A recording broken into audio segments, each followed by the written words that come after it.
Welcome back to Mr. DuPage's classroom. Today's lesson is for my CP Algebra 1 class.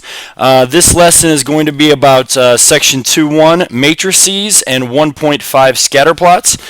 For those of you that are in my class, that you got two pieces of paper. The first one that we're going to go over is the 2.1 matrices. Make sure that you have the date up in the top right hand corner, and let's begin. The first thing is some vocab words. The first vocab word is a matrix. A matrix is a set of numbers organized into rows and columns. It usually represents real world data. And you'll see an example of a matrix here in a few minutes. An element. An element is an entry or the numbers within a matrix. Now there's some information there about matrices that you can read on your own if you would like. I'm just going to skip over that section and go down to a simple example. The following two matrices represent the medal counts from the last two Summer Olympics for the US, China, and England. Using matrices, you can arrange this data in a form that is easy to read and manipulate. As you can see in the first one here, the US in what would be 2008 had 36 gold medals, 38 silver medals, and 36 bronze medals. China had 51 gold, 21 silver, 28 bronze. England had 19 gold, 13 silver, 15 bronze. In the London Games in 2012, the U.S. had 46 gold, 29 silver, 29 bronze. China had 38, 27, 23. England had 29, 17, 19. So as you can tell, that's much easier to look at than just a list of all the gold medals, all the silver medals, all the bronze medals. The next thing we might want to do is we might want to add these two matrices together to figure out the total number for both years. As you can see right here, they have done that for us. What does the resulting matrix mean, and how did we get those numbers? Well, the resulting matrix is the total medal count for the two Olympic Games. How did we get that? Well, what we did is we added the elements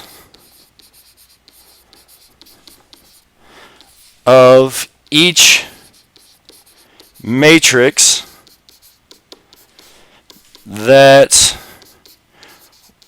were in the same location. And by location, I mean the same row / column in each matrices. Basically what I mean by that is 36 was added to 46 to get me 82. 51 was added to 38 to get me 89, and so forth. Okay? So we're just going to add the different elements from each matrices in the same location in order to get our total. So go ahead and try the matrices in example number 1 at the bottom. Go ahead and pause the video, give it a shot. As soon as you're done, go ahead and restart the video and see how you did. Alright, let's see how you did on number 1. As you can see, 3 plus 1 does equal 4. So they have already done that for you. Now we just need to figure out what -9 plus 0 would equal. That would be -9. The last blank is -5 plus -8, which would be -13. And as you can see, 7 plus 11 would get us 18. Hopefully you did pretty well on that. Let's go ahead and go to the back. Looking at number 2, you see here there are some mixed numbers. I know I told you in class that we're not going to work with mixed numbers. So for your answer, please be sure not to give me mixed numbers. Go ahead and try 3, 4, and 5 on your own. As soon as you are done, restart the video. So go ahead and pause it now. Even though in this problem we have 1, 2, 3 columns, it's the exact same situation as we used a little bit ago. So I'm going to take 1 and 1/2 plus negative 8. Well, 1 and 1/2 plus negative 8 will get me negative 13 and 1/2. It'll be negative 16 plus 5. Well, negative 16 plus 5 would get me a negative 11. 2 plus negative 2 would get me 0. 2 and 3/4 plus negative 2 and 1/4 would get me 1/2. 1 plus negative 7 would get me negative 6. And negative 5 and 1/4 plus 3 would get me negative 9/4. If you did put those in mixed numbers, please go ahead and put them into improper fractions. Once you do that, you'll be able to see if you got those correct or not. Moving on to number 3, negative 4 minus negative 7 will be 3, because what we have to think about here is it's kind of the same thing as if I said negative 4 minus negative 7. Well, that means I'd have a negative 1 that I have to distribute, which would make it negative 4 plus 7, which is in fact 3. That's how you have to think about that. So I have 10 minus 9, which would get me 1. 8 minus a negative 8, so that's the same thing as saying 8 minus negative 8. Again, we'd have the negative 1 that we need to distribute, so that would be 8 plus 8, so it equals 16. Finally, 0.5 minus 4. Well, 0.5 minus 4 would get me negative 3.5. If it starts out in a fraction, go ahead and write your answer in a fraction. Or, I'm sorry, a decimal. If it starts out in a decimal, write your answer in a decimal. Finally, number 4, we have 88 minus negative 12. That's the same thing as saying 88 plus 12, so it would be 100. We'd have 27 minus 2.5. 27 minus 2.5 would get me 24.5. They already had the 90 in there for you. Negative 52 minus negative 9 is the same thing as saying negative 52 plus 9, so that would get me negative 43. Scalar multiplication. Scalar multiplication is the same thing as distribution. So in scalar multiplication, I'll take the 5 times the 8, which got me the 40.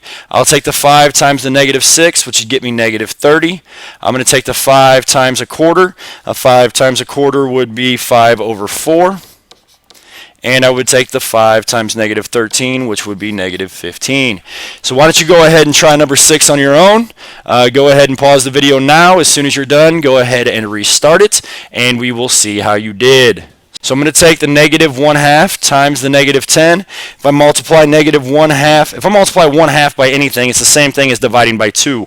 So a negative divided by a negative, or multiplied by a negative, is going to be a positive. So that would be 10 times 1/2, which is 5. Again, they already worked through the negative 5/2 for us. I'm going to take the negative 1/2 times 1/2, which would get me negative 1/4. Just multiply the numerators and then multiply the denominators. And then I'll have the negative 1/2 times 14, which would get me negative 7. That is the end of matrices. As you can tell, most of the time with matrices, we don't do real in-depth, crazy calculations. It's just going to be some simple operations with those. Let's move on to section 1.5 and scatter plots. This is going to be a little longer, a little more in depth, but it still should not be overly difficult. A blank is a graph that relates two groups of data. Well, knowing that the title of this is scatter plots and plots have been known to be graphs, I would say that our answer is scatter plots. Example 1, the table shows data students collected regarding their history test. Make a scatter plot of the data. Well, this has already gone ahead and made a scatter plot for you. This has hours watched of TV. The hours watched are going to be down here on your x-axis. It also has the test scores. The test scores are going to be your y-axis. In this situation, your x values or your hours watched will be the independent variable. The hours watched does not depend on your test score. Your test score depends on the hours watched. So your test score will be the dependent variable. That's usually how it works. Your x values are your inputs, your y values are your outputs. So think of a big machine. Drop something in, or you're independent, and get something out. It depends on what you put into it. So in the graph above, it says, what does the data point at 2.570 represent? Well, here is 2.5. So if I go up from there, I should find a point at 70. And there's our point at 70 right there. Well, what does that represent? Well, that represents 2.5 hours of TV watched and a test score of 70%. So apparently, for that student, if they watch 2.5 hours of TV, they can still get a 70% on their test. Let's go ahead and move on to example 2. The cover price and number of pages of some magazines. Well, the number of pages are the top. The cover price is the bottom. We're going to call the number of pages our x value or independent variable. So we need to put them on the x-axis, which is the bottom of the graph. And then the cover price is the dependent variable. So we're going to go ahead and put that on the y-axis.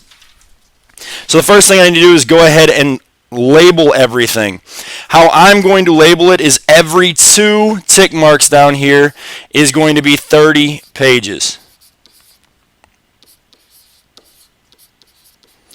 Just seems to be pretty decent. It'll get us up to the number of pages that we need, and it allows us to work through the problem.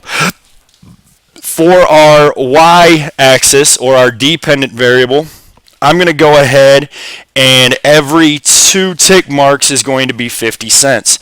So the first one will be 0.50, the second one will be $1, $1.50, $2, $2.50, $3, $3.50, $4, $4.50, and $5. Now, when you are making your own scatter plot, you can kind of choose what the label is going to be. You just want to make it consistent all the way through the x values and then consistent all the way through the y values. You also want to give it an opportunity that each one of your points will be on the graph. So the first thing that we need to graph is 208 and 2.25. Well, 208 is going to be somewhere in here. Somewhere in there. 2.25 should be right there on that line.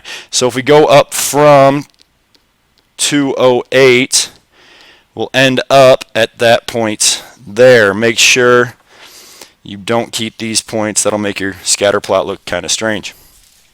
The next one is 68 and 250. Well, 68 is going to be somewhere in here. 250 is right on that line, so if I go up to the 250 line and just make a point. You can go ahead and pause the video now. Go ahead and plot all those points. Whenever you are done plotting all those points, come back and check and see if it matches what I have done. It's not going to be exact, so don't be too worried if it's a little bit off, but if it's majorly off, then we have some problems. So go ahead and pause the video now. Now that you have plotted the points, take a look at them. Make sure that they match pretty close to what I did. Like I said before, it's not going to be exact. Just give it a ballpark reference for yourself and see if they match pretty close. Hopefully they do. What does the point 124.3 mean? Well, if we're looking at 124 is our x value. So our x values are the number of pages. We need to label that as well. So make sure that we label our x and our y's. So our x values are the number of pages, our y values are the price in dollars. So the point 124.3, 124 is my x values, so it means it has 124 pages. It also means that it costs $3. Do you see anything peculiar about the points? Well, I do. If you can think of a line that would go through here, it'd be somewhere in this area. A line that would go through here. It's kind of a central line to all the points. It's not necessarily touching everything, but it kind of runs straight through there, and all the points are fairly close to it. Well, we have this one point over here that's way off by itself. So that means that the point 208, 225 is an outlier, like we learned from a couple lessons ago, what an outlier is. That's going to skew our data. That has a lot more pages but doesn't cost nearly as much as the rest of the points. Okay? What is the general trend of the data, and does it make sense? Well, looking at this, as the pages, number of pages go up, the price tends to go up. So what we can say is, well, we can say exactly that. As the number of pages increase, the price increases. Well, does that make sense? Well, let's think about how much it would cost just to make a book or a magazine that has more pages to it. Well, it would probably cost more the more pages that it takes to make. You're going to have artwork, and you're going to have to pay people to do the columns and whatnot. So since the cost would be higher for a higher number of pages, the price will be higher as well. That's just a thought. That's just a trend. That wouldn't always hold true, but for the most part, that would be pretty consistent. Let's go ahead and move to the back side. Positive correlation. A positive correlation, if I have points that look like they belong together, and as they look like they belong together, they're moving in an upward fashion. Okay? As they're moving in an upward fashion, what that means is that as our x value increases, our y value will also increase. So as our x value is getting larger, our y value is getting larger. So as one variable increases, so does the other. And as you notice on this situation, since we start at 0 here and it ends up at 10, in the positive correlation, it starts at 0, or I'm sorry, the y value starts at 0 and increases to 10. Since they are both increasing as we move left to right and from down to up, then the slope of that correlation would be positive.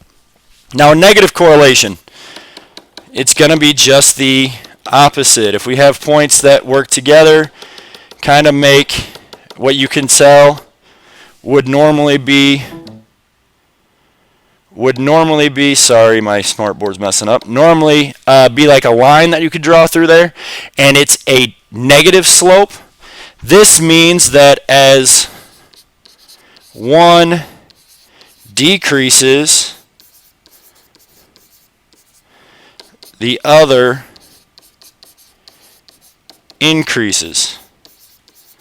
Well, thinking about positive and negative correlation, are there some real-world situations where those would make sense for? Well, positive correlation, one example would be the number of hours worked and the total pay. The more hours you work, if you're working hourly, the more hours you work, the more money you're going to make. The next thing would be the number of hours studying and the score on a test. Usually people that study more hours, if they do it effectively at least, will get a higher score on their test. Now, negative correlation. A negative correlation situation would be the age of a car and the car's value. Now, that's not always true with classic cars that people will collect, collector's edition cars, but for the most part, a Mazda Miata or a Ford Escort is not going to increase in price because of its age. No correlation. You're not going to notice any pattern. It's just going to have some craziness going on. There's not really an increase of either happening at any time. It's just kind of going to be wild all over the place. So in that case, there is no relationship between the X values and the Y values. An example of that would be eye color and shoe size. I do not believe there would be any correlation between eye color and shoe size. Finally, a trend line. It shows a trend in the data. It'll show a trend in the data. So if I have these points here,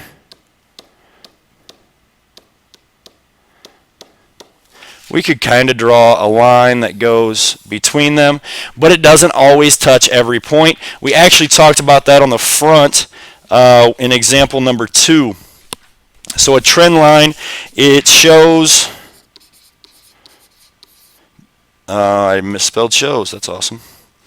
It shows a trend in the data, but like I said, it doesn't necessarily have to touch all the lines. Do you think a scatter plot gives definite conclusions about a situation? No, it doesn't. It just gives us an idea about the trend. So no, just gives an idea about the trend of the data.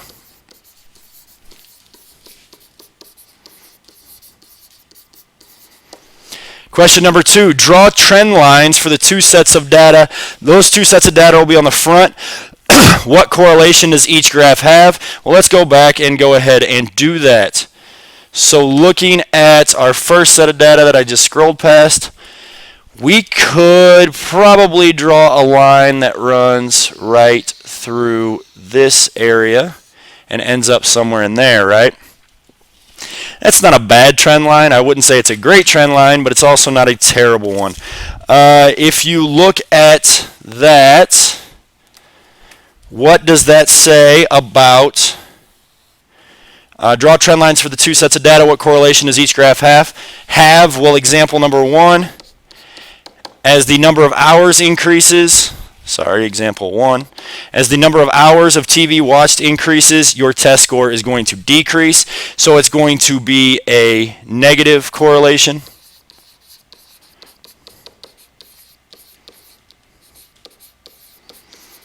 A negative relationship. As one increases, the other decreases. And example 2 which we had already drawn that trend line earlier. As you can see here, it's going to increase as the number of pages increases, the price of the magazine increases. So for number 2, it is a positive correlation.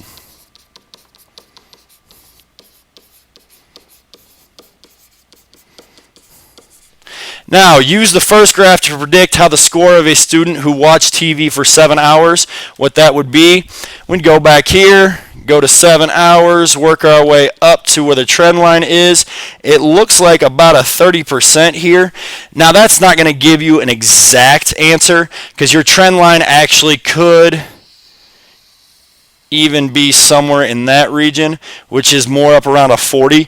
So what I would say is that our possible answers for that would be somewhere between a 30% and a 40%. You could say something like a 30% to a 40% in that case. Use the second graph to predict how much a magazine would cost that has 180 pages. Again, all we have to do is go back to the first graph, look at 180, take that up to our trend line. That's somewhere in here, which is right between 4 and 425. I would say we'd want like about a $1 difference between the two. So what we could say here is somewhere between $3.50 and $4.50. I think that would be a good range for us. So trend lines do not have to start at 0, 0 for positive correlation. That just means that if you're looking at example 2, cover price and number of pages, for some reason, if somebody would buy a book for with 0 pages for more than $0, that's all that really means. So basically what you have just done is gone through 2 lessons in the same video here. Remember, with matrices, all you have to do to add, subtract, or multiply them, divide them, however we want to do that, is we just are going to take the data from the same location in each matrix and do whatever operation that tells us to do. With scatter plots, remember that a positive correlation is when one increases, the other increases. Negative correlation is when one decreases, the other decreases. No correlation is when there's no relationship. It's just kind of a crazy graph. And a trend line is a line that would go through the center of the data points and give us a basic idea of the trend of the data. Thank you very much for watching the video.